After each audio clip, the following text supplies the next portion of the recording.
Hey there, I'm Alex Dow. I'm a SecOps Blue Team veteran, and I think we have it all wrong. In my last video of wildfire incident response versus cyber incident response, I dove deep into the world of wildfire incident management and realized how similar our worlds were. We both deal with unpredictable and uncontrollable threats, and such threats need to be managed in such the same manner. We need to prevent them. We need to do that so through education, mitigations, and regulations. And those are the tools in the toolbox, whether we're talking about wildfires or cyber attacks. We also need to detect them. Early warning makes all the difference between small problems and out of control catastrophes. Once detected, we need to contain them, and having a strategy to prevent the proliferation and reduce the blast radius and strains on limited resources. Once contained, we need to eradicate them. Wildfires can burn underground in root systems for months, even surviving winter. Understanding how the threats can persist drives the strategy to fully eradicate, and once eradicated, we need to recover from them. Threats naturally cause impacts and damage. Recovering from wildfires is eerily similar to recovering from ransomware. The earth is scorched, and interdependencies abound to get back to a known good state.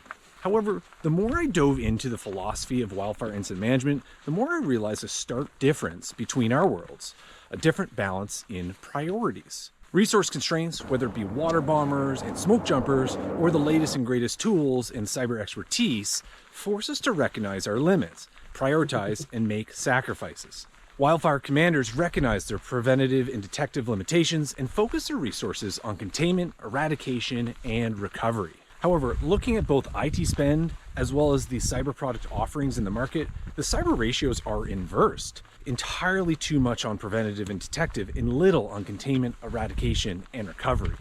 And that got me thinking, do we have it all wrong?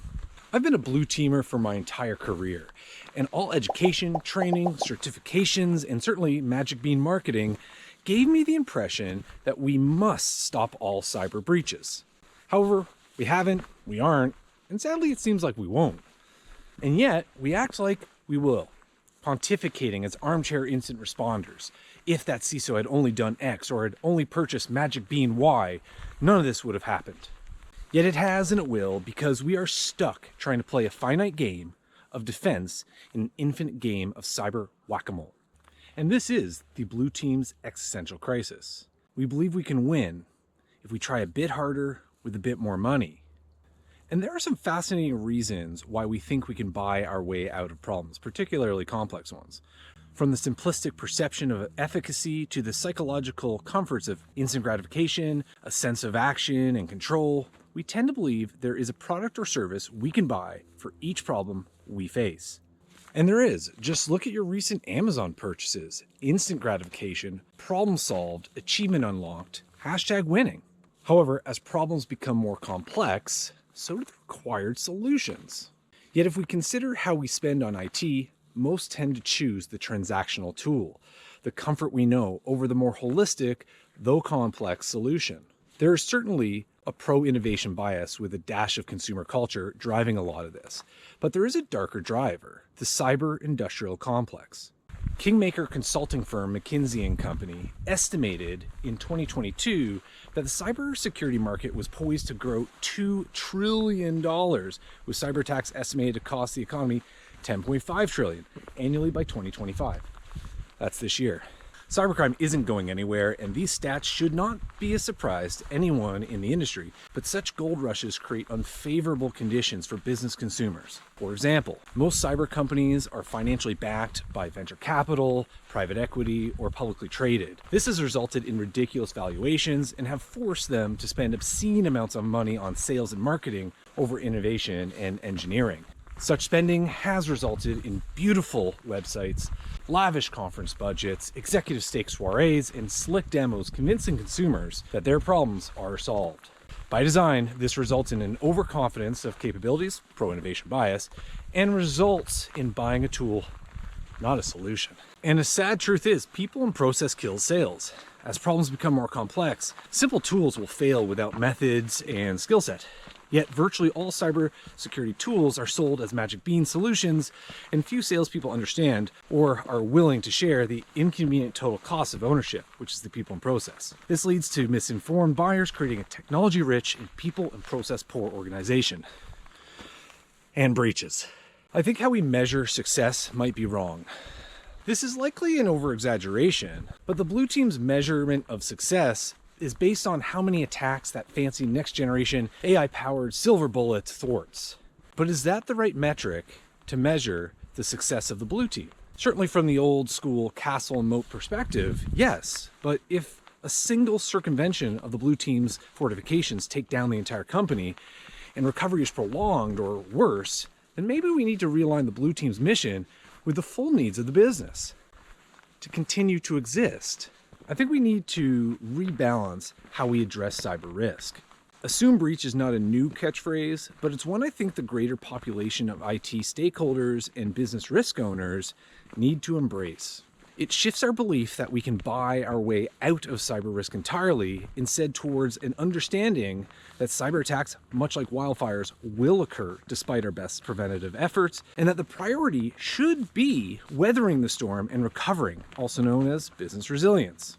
The first step is engagement and an honest discussion with the broader IT team and business risk owners on how to understand and achieve the business's actual cyber risk goals. And I bet you it isn't stopping the bad guys, it's staying in business cost effectively. Yet our common strategy in sales pitches thus far overly focus on stopping the bad guys completely. This results in underfunding of what the business actually needs, which is resilience.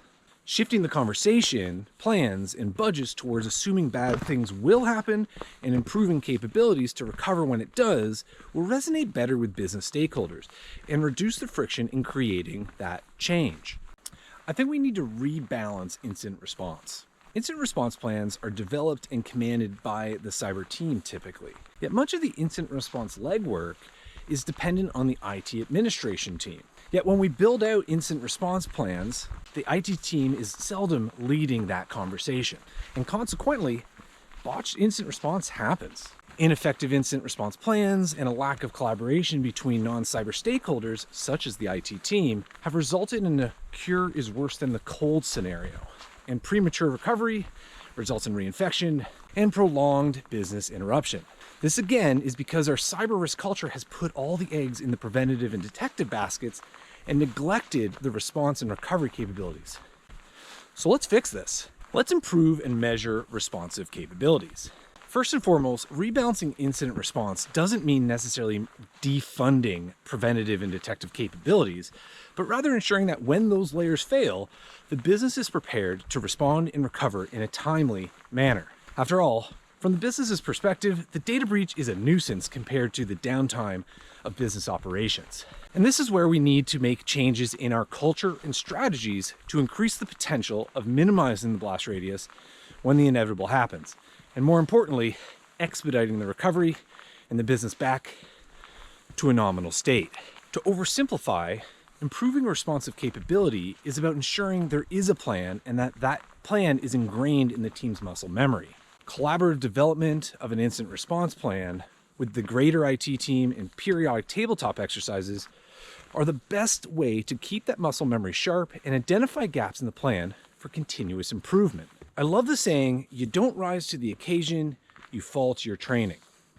Organizations can start by ensuring their incident response plan is not shelfware, but rather a living document that the team can rely on and continuously practice and update.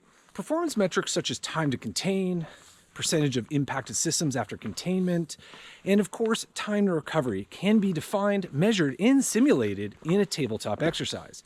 This increases visibility of what a bad day looks like and where more resilience is needed. Next, let's improve and measure recovery capabilities. Once the fire is put out, and usually before, the business stakeholders are demanding the business get back online ASAP.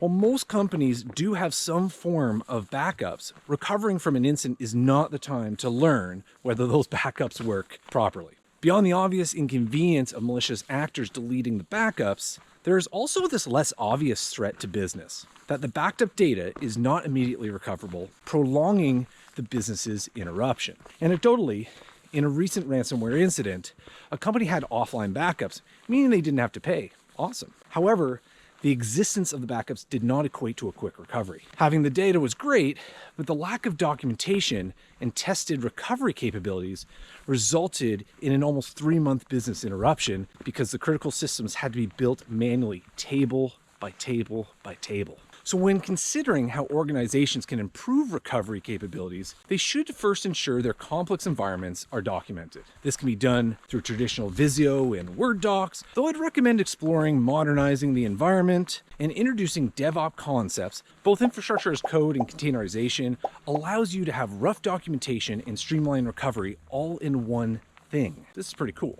Such concepts separate the data from the systems, making recovery of data in systems discrete, repeatable, and fast. On the measurement side of the house, like incident response tabletop exercises, practice will make progress, and utilizing infrastructure as code and containerization greatly simplifies the deployment of servers, operating systems, and applications in a repeatable manner. Going through tabletop exercise and testing the redeployment of business critical systems before you need to is a surefire way to know how prepared your organization is before the inevitable bad day happens.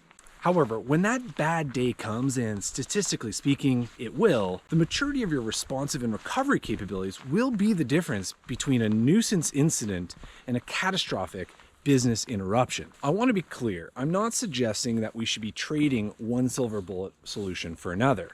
Prevention is critical and will keep the business operating most days. So what are your thoughts on this? Leave a comment, hit me up on LinkedIn. I'd be very curious if my thoughts are aligned with yours and your experience. And of course, since this is YouTube, smash that like button and hit subscribe for more. Until next time, I'll see you in the future.